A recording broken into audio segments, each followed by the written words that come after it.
మొదలైందమ్మా మొదలైంది. సాయంత్రం పని మొదలైంది. ఇంకా డైలీ రొటీనే గిన్నెలు తోమడం, బట్టలు మడత పెట్టడం ఇదే ఉంటదింకా. 3, 4 డేస్‌కొకసారయితే నేను వాషింగ్ మిషన్‌లో బట్టలేస్తాను. డైలీ ఏస్తే కరెంట్ బిల్ మోగిపోతదన్నమాట. బట్టలెప్పుడైనా కూడా చాలా ఎక్కువ క్వాంటిటీలో ఏస్తే కరెంట్ బిల్ తక్కువొస్తది. తక్కువ క్వాంటిటీలో ఏస్తే ఏమైతదంటే వాషింగ్ మిషన్‌లో మంచిగా మురికిపోతది. కాకపోతే బిల్ ఎక్కువ పడతది. అందుకనేసి నేను ఎక్కువ క్వాంటిటీలో ఏస్తానన్నమాట బట్టలు.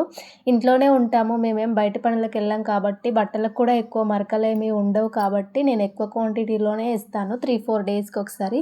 ఇంకా నా చిన్న పాపకైతే అన్నం తినిపిద్దామనేసి ఉప్పు, ఇక్కడ నూనె అయితే ఏసి మెత్తగా పిసికి ఇంకా బయటకి తీసుకెళ్ళి కోళ్ళని, కుక్కల్ని అదోటి ఇదోటి చూపించుకుంటా తినిపియాలింకా.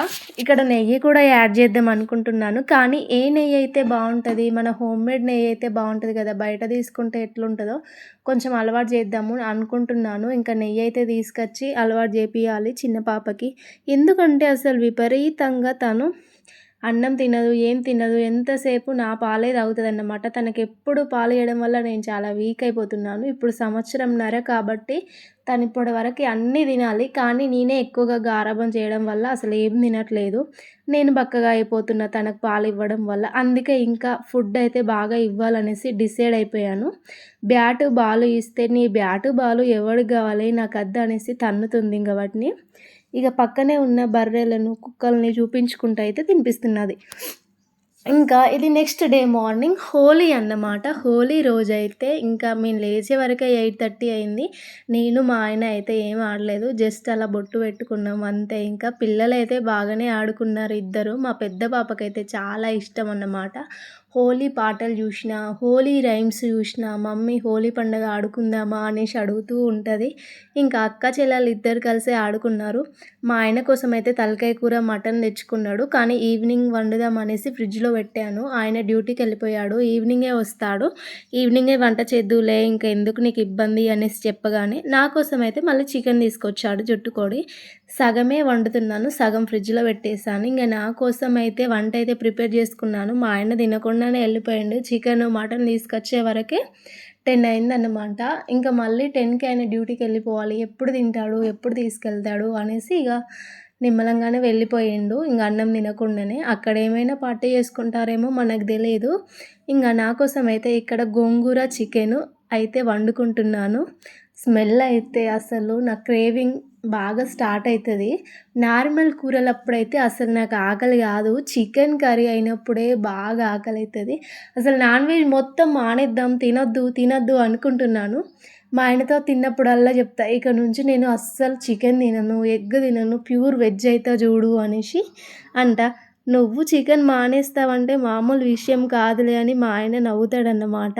మళ్ళీ నువ్వు మేకలాగా తినేస్తావు, చికెన్ అంటే నీకు పిచ్చి, మేక అనేసి ఏడిపిస్తూ ఉంటాడన్నమాట నన్ను. ఎందుకంటే నేను చికెన్ ఎక్కువ తింటా. కర్రీ తీసుకొచ్చిన మా ఆయన కన్నా ఎక్కువగా నేనే తింటానన్నమాట చికెను. అన్నట్టు ఒక విషయము, హోలీ ఎలా జరుపుకున్నారు మీరు?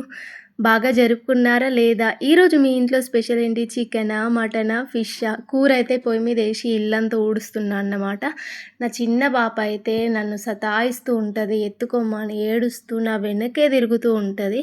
ఒక్కొక్కసారి కోపం వచ్చి అరిచేస్తాను. ఇంకేం చేయాలో తెలియక ఎత్తుకొనే పనంతా చేస్తాను. అసలు పని చేయలేక అన్నం తినకుండా అసలు తనకు ఫీడింగ్ ఇచ్చే వరకు బాడీ మొత్తం షేక్ అయిపోతుంది అన్నమాట. కళ్ళు తిరుగుతాయి. ఒక్కొక్కసారి అరిచేస్తా, కోపంలో కొట్టేస్తా కూడా. ఇంకేం చేయాలని ఎత్తుకొనే వీడియో తీసుకుంటూ ఇల్లైతే ఊడ్చిన. ఇక్కడ ఉప్పు, కారం, మసాలాలు అన్నీ వేసి మళ్ళీ ఎగ్స్ ఇట్లా ఉంటే దగ్గరికి అయ్యేదాకా ఉడికించినన్నమాట. నాకు బాయిలర్ కోడి అంటే నచ్చదు. మొత్తం బెండు మెత్తగా ఉంటది. అసలు నాకు తినబుద్ధి కాదు. ఒక్క పూట తిన్నామంటే మళ్ళీ రెండోసారి అస్సలే తినబుద్ధి కాదు నాకు. అందుకనేసి ఎప్పుడైనా సరే జుట్టు కోడే తీసుకొస్తాము. జుట్టు కోడి కొంచెం గట్టిగా ఉంటుంది, బొక్క తిన్నా కూడా ఏమనిపించదు. అందుకనేసి నేనైతే జుట్టు కోడే ఇష్టంగా తింటా. ఇంకా లైట్గా బగారా కర్రీ అయితే చేసిన. ఫుడ్ కలర్ అయితే ఏం యాడ్ చేయలేదు. స్నానం చేసి పిల్లలిద్దరికి స్నానం పోసి ఇంకా అన్నం వేసుకొని తింటుంటే టీవీ పెట్టుకొని బాలు మీనా సీరియల్ చూసుకుంటూ అయితే అన్నం తింటా అన్నమాట. ఇక నేను అన్నం వేసుకున్న టైంకే నా చిన్న కూతురు ఏడుపు స్టార్ట్ చేస్తుంది. మా అమ్మ ఎట్లా అన్నం తింటుంది అనుకుంటుందో ఏమనుకుంటుందో నాకు అర్థం కాదు. ఏడుస్తూనే ఉంటుంది. సబ్స్క్రైబ్ చేసుకోండి అబ్బా. హోలీ రోజు మార్నింగ్ మా పిల్లల ఫోటోస్, పిక్స్ అయితే ఇక్కడ యాడ్ చేసిన చూడండి. ఎంత హ్యాపీగా ఫీల్ అవుతున్నారో. నా బంగారు తల్లులు. దేవుడు నాకు కొడుకుని ఇవ్వకపోయినా కూడా ఇద్దరు కూతుర్లనే ఇచ్చాడు. కాకపోతే కొంచెం బాధ ఉండేది నాకు అన్నదమ్ములు లేనందుకు, ఒక్క కొడుకుంటే బావుండని.